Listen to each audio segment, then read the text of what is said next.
এই রূপা শোন, কালকে শহর থেকে আমার বন্ধুরা আসবে। তুই কিন্তু ওদের সামনে একদম যাবি না, বলে দিলাম। উম, যে আবার চেহারা! তোর মা নাম রেখেছিল রূপা।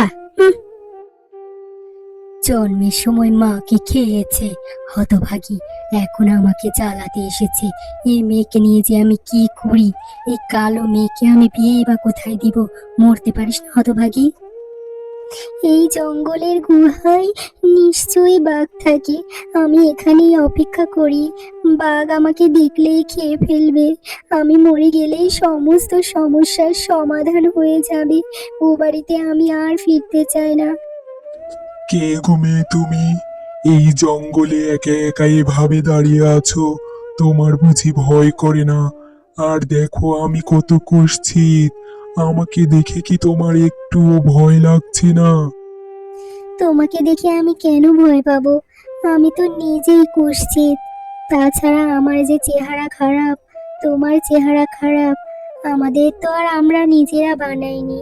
মহান আল্লাহ তাআলা আমাদের যেভাবে ভালো মনে করেছেন সেভাবেই বানিয়েছেন। এটা তো আমাদের দোষ নয়, বলো? এখানে বাহ, তুমি কি সুন্দর করে কথা বলো। কিন্তু তোমার কিসের দুঃখ যে তুমি বাঘের খাবার হতে এসেছো? তুমি আমাকে সবটা খুলে বলো, না হলে তো আমি বুঝতে পারবো না। আমি এই জঙ্গলেই থাকি। কি আর বলবো আমার দুঃখের কথা, বলো ফুলপরি। জন্মের সময়ই আমার মা মারা গেছে।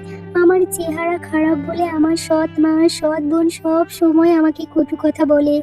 ঘরের সমস্ত কাজ আমাকে দিয়ে করায়, ঠিক তো খেতেও দেয় না।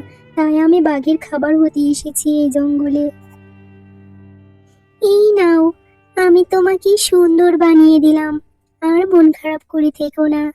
এবার তুমি বাড়ি ফিরে যাও।